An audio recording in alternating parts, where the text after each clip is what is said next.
Hi guys, Mr. Janowski here. Here is problem 3 from the Chapter 9 study guide.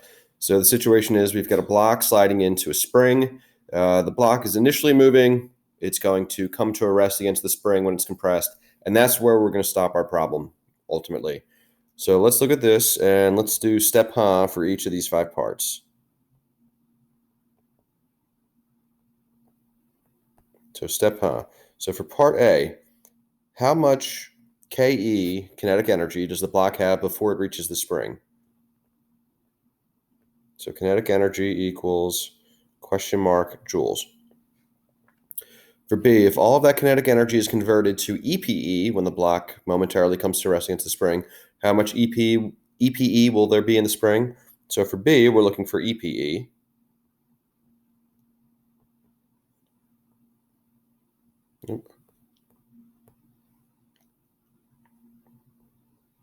Which is still energy, so it'll also be in joules.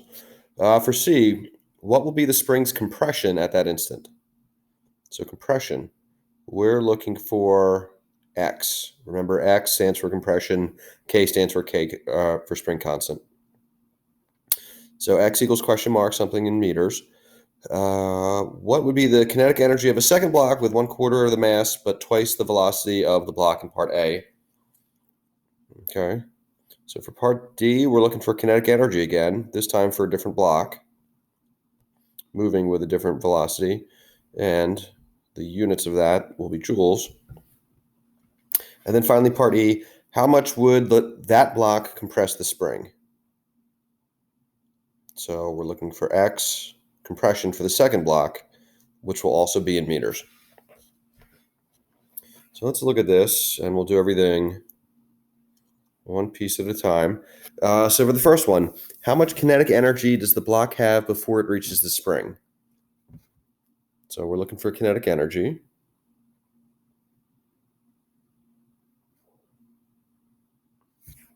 So for part A, KE equals 1/2 mv squared.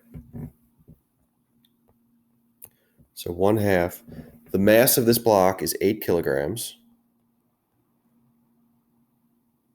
The velocity of this block is 3 meters per second.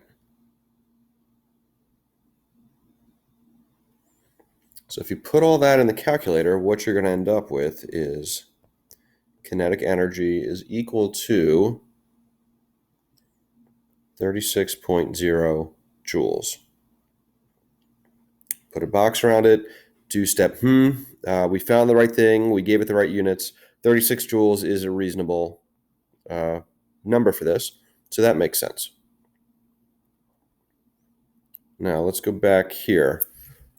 For part B, if all of that kinetic energy is converted to EPE, how much EPE will there be in the spring? So if you read this carefully, this is actually very, very easy.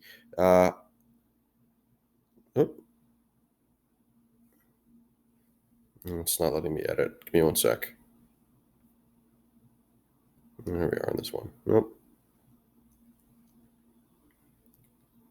So all of that KE is converted to EPE. What that's telling us is that whatever kinetic energy we had, all of that is going to become EPE, which makes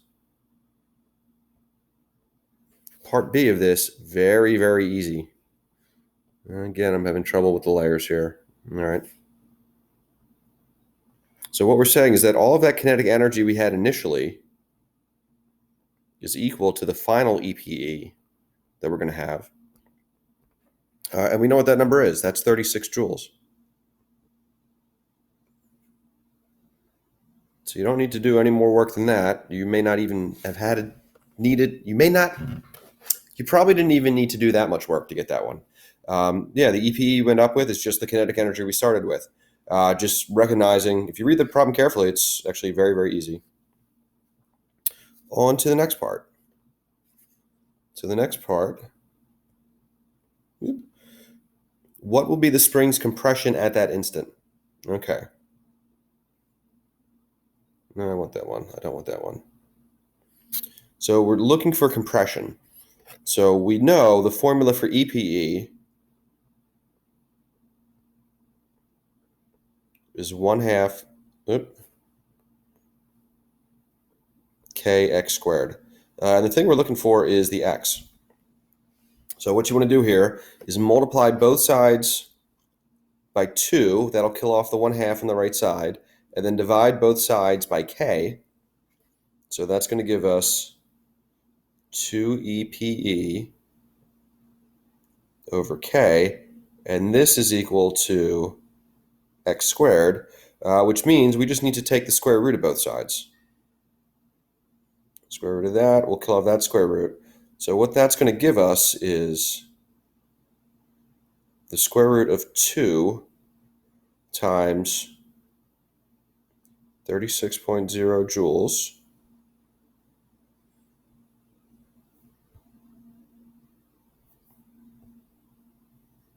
All right, hopefully I can get this done.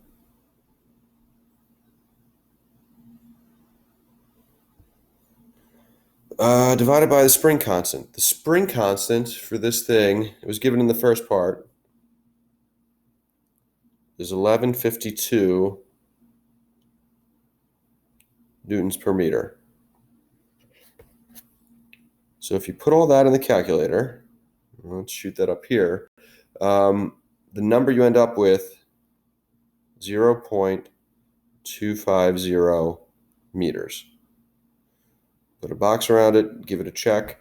And I'm going to pause this video here because I think my Chromebook is about to crash. So look out for part 2 of this video.